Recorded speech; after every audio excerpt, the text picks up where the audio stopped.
Bonjour à tous, heureux de vous retrouver pour ce nouveau webinaire. Nous allons parler aujourd'hui de véhicules d'investissement. Faut-il acheter par le biais d'une société pour investir dans l'immobilier, principalement l'immobilier locatif? Pour cela, j'ai le plaisir de compter parmi nous Elisabeth Deplace, avocat, fiscaliste au sein du cabinet Quintessence. Voilà. Bonjour Olivier, bonjour à tous. Moi-même, je me représente, donc je suis fondateur et associé de la société Synergie, conseil en gestion de patrimoine spécialisé dans l'immobilier, indépendant, également promoteur. Donc nous avons revu le format du webinaire. On va essayer de ne pas dépasser 35 minutes. Voilà. Et il y aura possibilité de vous l'envoyer en replay, évidemment. Voilà. Donc au sommaire aujourd'hui, pourquoi investir dans l'immobilier via une société? Est-ce vraiment nécessaire? Les solutions possibles quand on achète pour louer nu, pour louer meublé. On va comparer les SCI et la SARL de famille et regarder surtout des études de cas. Alors, pourquoi investir dans l'immobilier via une société? Le choix souvent de structures mal alignées avec ses objectifs. Donc la première chose, c'est déjà définir ses objectifs. Voilà. Est-ce que c'est donc une location nue, une location meublée? Est-ce que c'est pour garder? Est-ce que c'est pour transmettre? Est-ce que c'est pour revendre dans un certain temps? Est-ce que c'est pour garder, pour faire un produit de complément de revenu par la suite? Voilà. Donc, la fiscalité, évidemment, bah, on va le détailler. C'est pas la même chose si c'est de la location nue ou meublée. Dans certains cas, on peut amortir, d'autres pas. Et puis savoir si c'est une fois de plus pour transmettre ou un usage personnel ou plusieurs choses en même temps. Je te laisse la Oui, parole, bien sûr. Elisabeth. Alors, une des premières questions aujourd'hui, c'est pourquoi investir via une société et non pas en direct, parce qu'on va vraiment opposer l'investissement en direct et l'investissement via une société. L'avantage d'investir via une société, c'est d'éviter tout risque, puisqu'on sait que quand on achète, par exemple, en direct, à plusieurs, on va être en indivision, et l'indivision est un état précaire qu'il est plus difficile de gérer que via une société. Donc l'avantage, par exemple, d'utiliser une SCI ou une SARL de famille, ça va vraiment être de définir les rôles de chacun, d'encadrer les décisions qui seront prises et aussi d'anticiper la sortie. Là, quand on parle de sortie, on parle de décès, de mésentente, de divorce, si on est par exemple un couple marié, ou d'envie d'aller investir ailleurs et de sortir de l'investissement. Alors, on entend souvent dire d'ailleurs que investir par le biais d'une SCI pour éviter de payer les droits de succession, ce qui me paraît évidemment Non, ça, alors, la dans SCI, l'idée de beaucoup. effectivement, C'est la ça. SCI n'empêche pas les droits de donation ni les droits de succession. Il faut vraiment pas l'utiliser comme un véhicule magique qui viendrait optimiser la transmission à la génération d'après. Fiscalement, ça n'a pas d'intérêt. C'est vraiment un intérêt juridique d'organiser et de mettre les règles du jeu que l'on souhaite. D'accord, ça c'est très clair.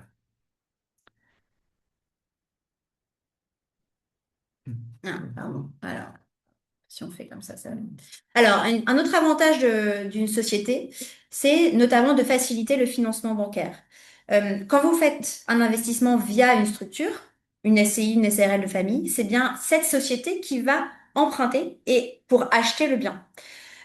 Donc, ça veut dire qu'un banquier, vous n'allez pas le voir avec votre dossier personnel, c'est vraiment le dossier de la société et donc de l'ensemble de ses associés. Donc l'apport de chacun, Exactement. l'endettement de chacun, Tout à etc. fait. C'est-à-dire qu'on va pouvoir augmenter l'apport parce que chacun va pouvoir apporter un peu plus et le mettre en commun et regarder le taux d'endettement de chacun, notamment pour la SCI qui est en responsabilité illimitée. Donc le banquier, quand la SCI par exemple fait défaut, va pouvoir aller chercher chacun des associés, quelle que soit la détention du capital. Mais de ce point de vue, quand on achète en indivision, c'est pareil. Oui, sauf que les banques sont souvent plus frileuses à faire un contrat de prêt avec plusieurs personnes physiques. Là, l'avantage, c'est qu'ils ont un seul interlocuteur, qui est donc la SCI ou la SARL famille. Donc, ça facilite souvent, du coup, vraiment le dossier d'endettement. D'accord. On l'a déjà dit, hein, mais la Oui. société va faciliter la transmission, donc du point de vue surtout juridique, notamment parce que justement, on va pouvoir transmettre des parts.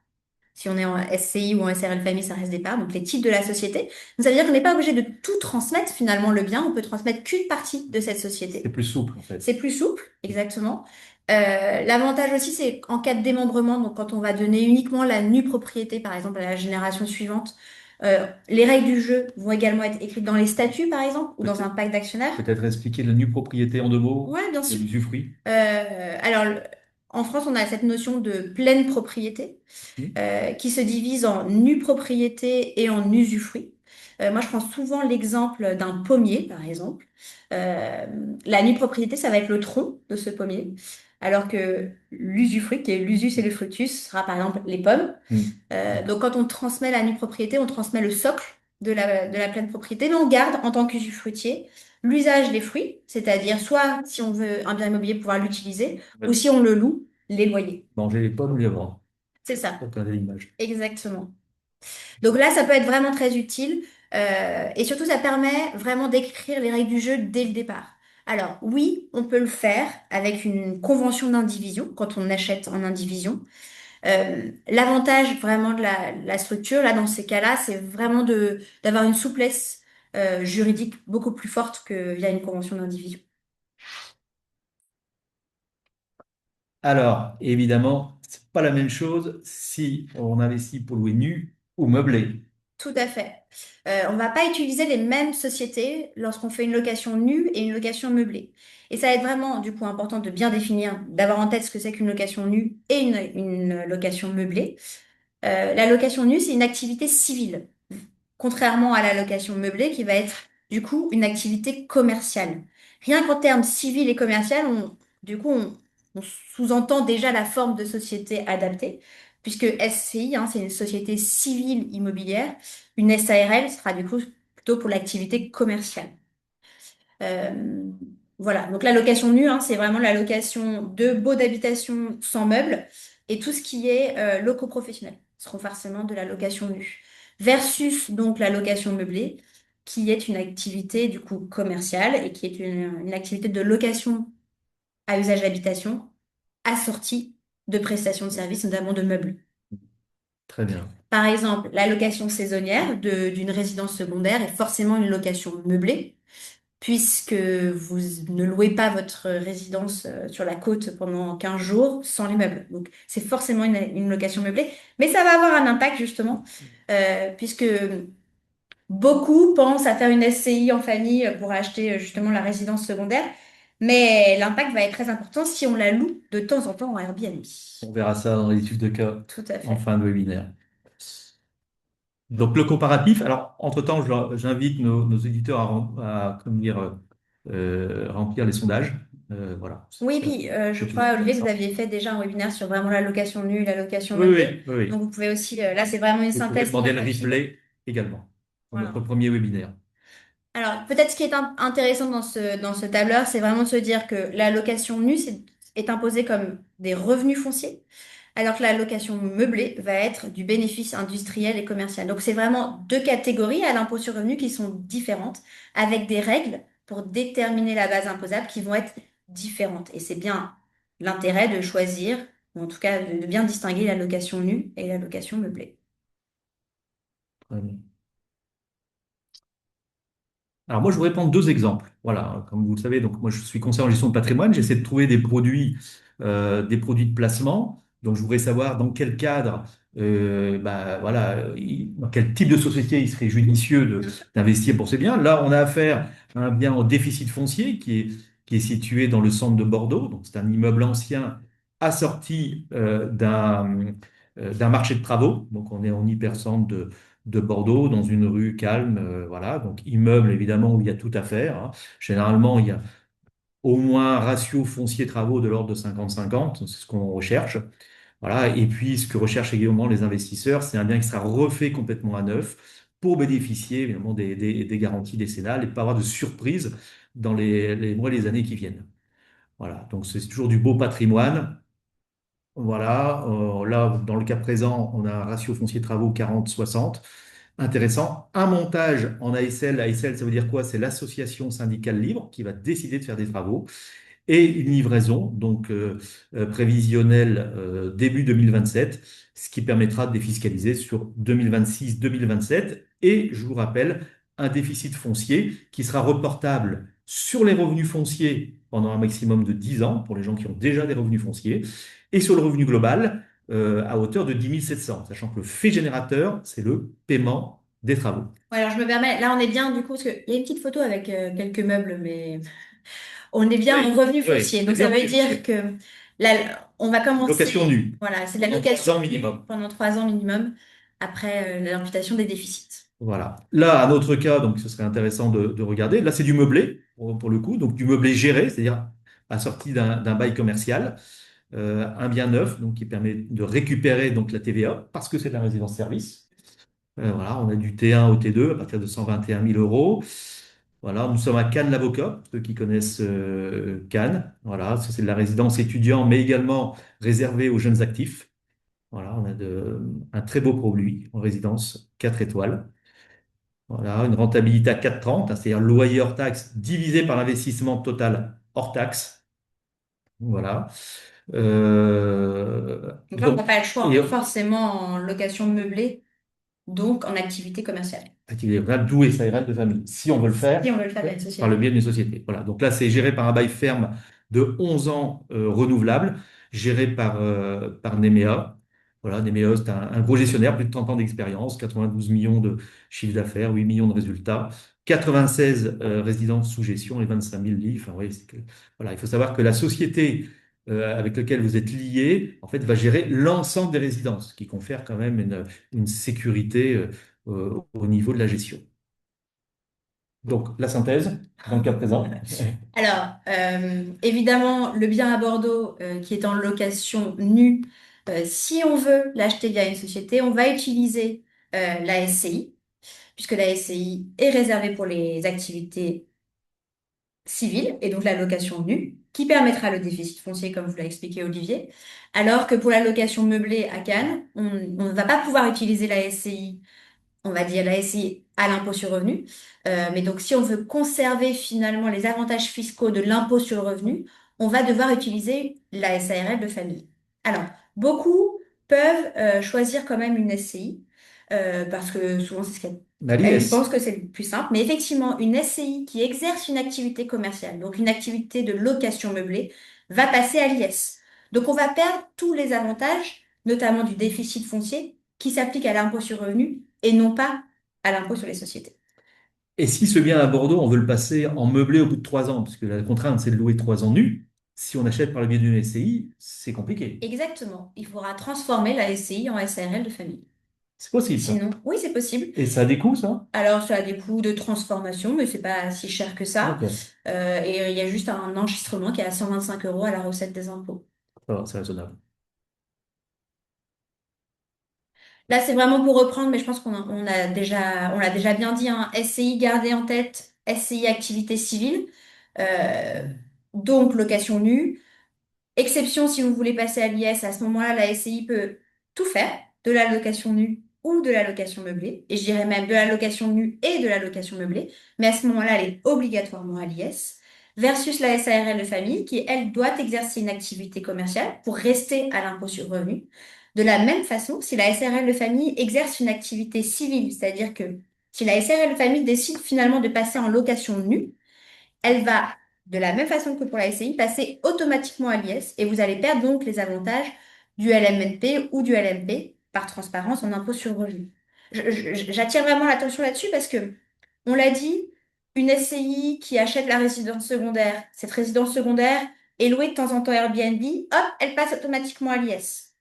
De la même façon, une SARL de famille qui loue un bien meublé, mais qui a décidé, par exemple, de racheter deux, trois parkings aux alentours pour le louer. La location de parking est une activité civile. La SARL de famille va passer automatiquement également à l'IS. Donc ça veut dire qu'en choisissant Ouais, la faut être prudent. structure SCI ou SARL de famille pour Mm. faire de l'allocation et bénéficier du régime de l'impôt sur le revenu, il va falloir être très vigilant aux immeubles que vous allez loger dans cette société pour ne pas polluer avec des activités qui ne seront distinctes. C'est clair.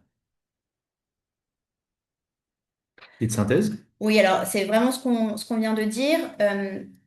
Comme on est là en train de vous parler plutôt de structure à l'impôt sur revenu, la SCI comme la SARL de famille vont finalement suivre les mêmes régimes que l'allocation nue des revenus fonciers et que l'allocation meublée des LMNP, LMP.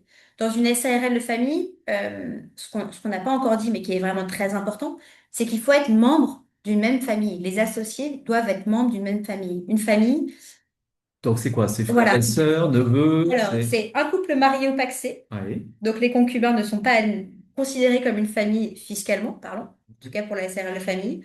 C'est des enfants, des neveux et nièces, effectivement, des frères et sœurs, les générations au-dessus, les générations en dessous. Pareil, la SRL de famille qui peut être souvent utilisée pour un couple marié qui veut, voilà, peut-être commencer à anticiper son patrimoine. En cas de divorce, la SRL de famille, du coup, n'est plus détenu par le même membre d'une famille, donc passera à l'IS. On a heureusement un délai de 6 mois pour soit sortir ou se racheter pour que ce ne soit pas pollué et qu'on conserve le statut impôt sur le revenu. Mais du coup, il faut quand même être assez vigilant là-dessus. Ok. Le cadre Alors, juridique? ouais, c'est ce qu'on se disait au début du coup de la séance, de se dire que l'avantage d'utiliser une structure, que ce soit une SCI ou une SARL de famille, c'est vraiment de mettre en place les règles de gouvernance. Savoir qui va gérer les biens et du coup sera nommé dirigeant de cette Ça peut tourner, ça, société. par contre. Ça peut tourner et on peut décider que ça tourne et l'écrire dans les statuts. Très bien. On peut prévoir des agréments, c'est-à-dire dire que personne n'a le droit de vendre à un extérieur sans en avoir reçu l'agrément, l'accord des autres associés. Et prévoir les sorties, c'est-à-dire qu'en cas de décès, qu'est-ce qui se passe? Est-ce qu'on s'oblige à se racheter les uns les autres? À quel prix? Donc on ne peut pas déterminer évidemment un prix fixe, mais une méthode de valorisation, C'est ce ça. qui permet d'être plus souple et de souvent sortir finalement des mésententes ou d'un décès ou d'un divorce de façon plus facile. Ok. Alors, les trois erreurs les plus fréquentes lors d'un Mm. investissement. Ouais. Alors, une SCI ou une SRL de famille, c'est pas si cher que ça à créer. En revanche, ça demande quand même un peu de gestion administrative, comptable et fiscale chaque année. Donc, il faut vraiment qu'elle soit utile. Si c'est pas utile, surtout, on achète en direct. C'est pas systématique. C'est C'est surtout ça pas qu'il faut bien comprendre. systématique. Ah ouais, vraiment, Mm. vraiment, il n'y a rien de systématique. Il faut que ça réponde à vraiment des objectifs qui sont peut-être plus patrimoniaux, familiaux que fiscaux, hein, puisqu'on voit que par Mm. transparence, c'est Oui, oui, exactement les oui. mêmes Ça joue régimes pas. que en détention directe. Donc vraiment, aucune habitude, il faut que ça réponde à un objectif clair, sachant qu'il est toujours possible euh, de passer d'une détention en direct à une détention via une structure. L'inverse est possible aussi, mais plus compliqué. Donc Parce que parfois, qui dit SCI, ben, dit bilan, on est d'accord. qui dit SCI dit bilan. Tout à J'ai fait. appris qu'il y avait beaucoup de gens qui avaient des SCI qui ne faisaient pas de bilan, d'ailleurs. Alors, Voilà. fiscalement, à Il y a l'impôt un risque. Ouais. pour le revenu, il n'y a pas d'obligation de déposer ses comptes. Mhm. En revanche, il est fortement recommandé de tenir une comptabilité, un bilan, notamment en cas de succession, puisqu'il va falloir justifier les dettes Mhm. de la société. D'accord. Donc la SCI n'est pas toujours la meilleure option, comme on vient de le Non, dire. la SI n'est pas toujours la meilleure Clairement, une option. idée un peu répandue, hein. Et oui, oui, et c'est pas toujours bien d'avoir une SCI, même si on a l'impression qu'on va être un peu plus important. Parfois, ça peut être vraiment très compliqué de s'en défaire. Je reviens encore à cette idée de la résidence secondaire qui est louée de temps en temps. Et là, on sort complètement des radars de l'impôt sur le revenu, de la mise à disposition gratuite, de l'avantage des plus-values des particuliers. Une résidence secondaire qui est louée en Airbnb même 2 semaines par an, si elle ne détient que ce bien, passe à l'IS1. Ça veut dire que en cas de cession du bien, on est sur l'imposition à l'IS des plus-values. D'accord. C'est pas neutre. Donc, non, ce n'est pas neutre. C'est ce qu'on vient d'évoquer, Exactement. hein. Alors, oui, alors c'est peut-être qu'on peut aller un peu plus loin sur ce sujet. Là, on passe plutôt sur la location meublée en SARL de famille. L'idée, quand même, quand on utilise une SARL de famille pour faire de la location meublée, c'est que la SARL, elle a son propre intérêt. Donc, elle n'a pas la possibilité de mettre le bien à disposition gratuite de ses associés, contrairement à la SCI, à l'impôt sur le revenu. Ça veut dire que si vous vous dites, On va acheter une résidence secondaire, on va faire quand même pas mal de Airbnb. On va utiliser la SRL de famille parce que c'est un projet commun avec plusieurs membres d'une même famille. Euh, ok, très bien. Mais il faut avoir en tête que si vous utilisez le bien, il va falloir payer un loyer et un loyer de marché à la SARL. Puisque la SARL n'a pas d'intérêt à vous la louer gratuitement. D'accord. Mais dans ce cas-là, Donc vous êtes un locataire lambda. il vaut mieux pas acheter dans le cadre d'une société dans ce cas-là. Et si on n'achète pas, pas besoin de payer le loyer. Tout à fait, si vous achetez en direct, vous pouvez faire la location saisonnière et l'utiliser à titre personnel, D'accord. sans avoir justement cette obligation de verser un loyer, puisque c'est vous qui en êtes propriétaire C'est directement ça. et pas la Par SARL. contre, on amortira en fonction de la période de Évidemment, location. Et c'est ça qu'il ne faut évidemment, pas oublier, quoi. évidemment. On ne peut pas avoir des Si avantages vous partout. achetez en direct et que vous conservez une partie de l'usage, donc de l'utilisation de ce bien, évidemment, les amortissements, les charges seront au prorata temporis de l'utilisation faite par les locataires. D'accord. Mais c'est vraiment vérifiable, ça?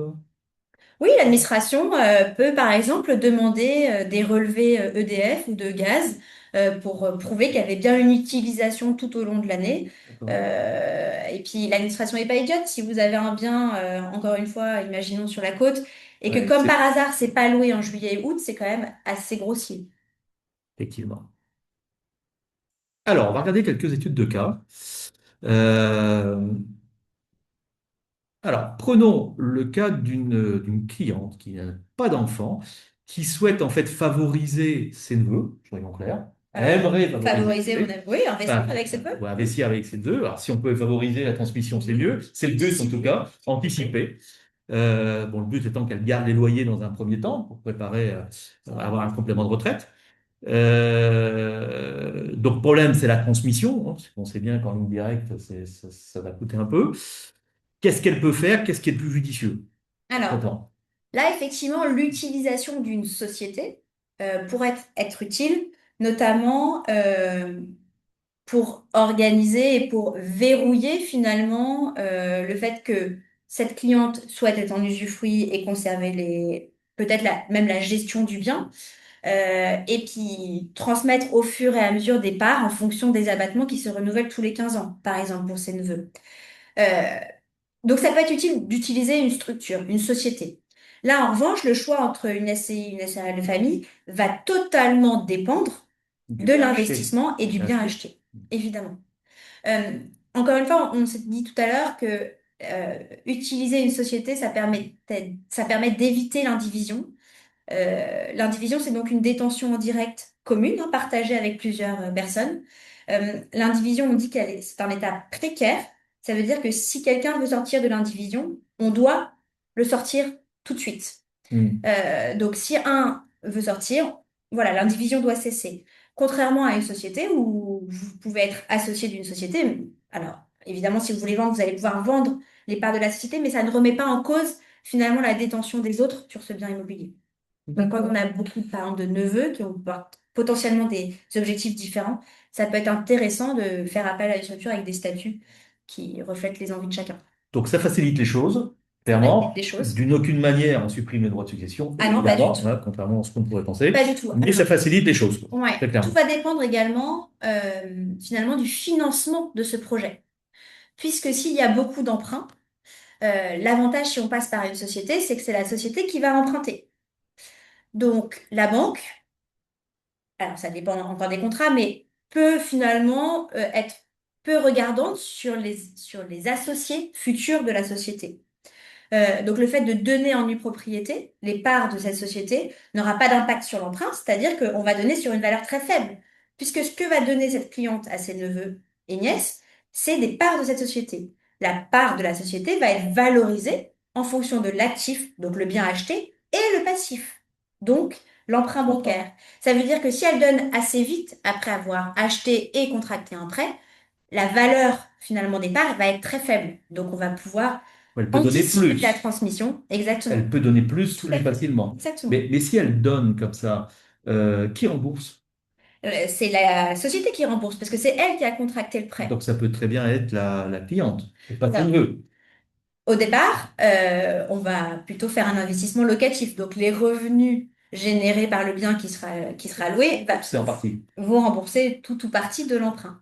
En partie. Effectivement, dans les règles du jeu, donc dans les statuts, on peut définir s'il y a besoin d'aller chercher un complément, parce que les Mhm. loyers ne suffisent Mhm. pas à rembourser Souvent l'emprunt, le cas, hein. ce qui est souvent le cas, vers qui on va se tourner. On peut très bien écrire qu'on va se tourner uniquement vers la cliente ou on va se tourner au prorata des associés dans le capital social. Donc, Ça, tout est faisable. C'est vraiment des décisions donc de ça peut gestion être qui s'écrivent. intéressant quand même. Si elle donne la nue propriété Oui, elle peut continuer euh, finalement et continuer à rembourser. à rembourser une partie, mais ce qu'elle va du coup prêter à la société va constituer un compte courant d'associé, Mhm. qui est une créance qui du coup sera réintégrée dans sa déclaration de succession, hein. On n'est pas en transmission Ouais, déguisée, évidemment.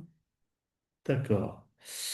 Alors, prenons un autre cas où je rencontre assez souvent hein, un couple non marié, non pacsé, voilà, qui ont un projet commun.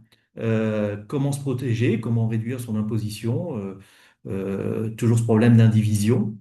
Mm. Donc, Alors, solution. là, souvent, c'est plus qu'un problème d'indivision, c'est un problème en cas de décès. Si vous êtes, alors déjà, si vous êtes non marié, non pacsé, là, on a mis l'alternative SRL famille, mais c'est faux, hein, parce que vous n'êtes pas marié, pas pacsé, donc il n'y a pas de SRL famille. Il faudra se paxer pour pouvoir utiliser la SRL famille. En revanche, l'avantage de faire appel à une SCI, enfin d'utiliser une SCI, c'est que vous allez pouvoir écrire dans un pacte d'associés que, en cas de décès de l'un ou l'autre, celui qui reste a la possibilité de racheter immédiatement les parts de celui qui est décédé. Ça évite de se retrouver face à une belle famille qui n'est même pas finalement sa belle famille puisqu'il n'y a pas de mariage, Ouais. pas de Pacs, Mm. mais voilà, de laisser la possibilité de récupérer la totalité du bien sans que ça passe par des confrontations de clans. D'accord, Voilà. très clair. Un troisième cas, on l'a déjà un petit peu évoqué, mais on va y revenir. Et ça, c'est un cas souvent rencontré, hein, c'est-à-dire des gens qui aimeraient joindre l'utile à l'agréable, des gens qui souhaitent faire un placement locatif. Tant qu'à faire, autant se faire plaisir, on achète sur la côte, peu importe laquelle d'ailleurs, en se disant, bah, voilà, je vais en profiter et puis je vais avoir des loyers. Alors, si on veut faire très simple, quand on fait un investissement à la fois pour soi et à la fois pour faire un peu locatif, évitons les sociétés. Puisque comme on l'a dit tout au long de la présentation, que ce soit une SCI ou une SRL de famille, il y a une nécessité de faire de la location quand même, hein. C'est le but d'une société de s'enrichir. Euh, Pour une SCI, ce sera peut-être plus facile parce qu'on a cette possibilité de mettre le bien à disposition gratuite. Mais en tout cas, la location meublée, dont on veut également la jouissance de temps en temps, autant la détenir en direct, puisque en tant que propriétaire, là, vous pourrez l'utiliser de temps en temps. Mm. Si vous passez par une société, il faudra verser un loyer. C'est pas rédhibitoire, faut juste l'avoir en tête. Le premier réflexe, ce serait quand même de le faire en direct. Et pourquoi pas une société, mais vraiment si ça répond à des objectifs patrimoniaux très clairs. Voilà. Ok, très très bien. Bon, moi donc, en conclusion, je te laisse le mot de la fin. Ouais. Enfin, je le Euh, prendrai après. En conclusion, souvent on commence par réfléchir à la détention directe, hein. L'acquisition pardon, via une structure, c'est pas le premier choix. C'est un choix qui répond à des objectifs Mm. Pas particuliers. systématique. Et ce n'est en rien systématique. Mm. Donc, évidemment, pas de solution universelle, c'est-à-dire que c'est pas parce que votre voisin a acheté sa maison via une SCI que cette solution sera adaptée à votre famille et à votre projet. Donc vraiment, la priorité, c'est de connaître ses objectifs. Avec qui je souhaite investir? Ai-je besoin de revenus? Est-ce que j'ai envie d'en profiter? Est-ce qu'on est sur un investissement court, moyen ou long terme? Et évidemment, une des questions principales, est-ce qu'on sera sur une allocation meublée ou nue qui Mm. va du coup influencer le choix de la société si vous souhaitez passer par une société. Ok, alors, je ne vois pas de questions sur le chat. Bon, en tout cas, vous avez tous nos coordonnées. d'Elisabeth Deplace et moi-même. On vous invite à nous envoyer, déjà remplir les sondages si vous voulez bien, nous envoyer vos questions également par mail, hein. Il y a pas de problème. Chaque cas est un cas particulier. J'espère que ça vous aura éclairé, et que les cas pratiques, voilà, vous ont intéressé.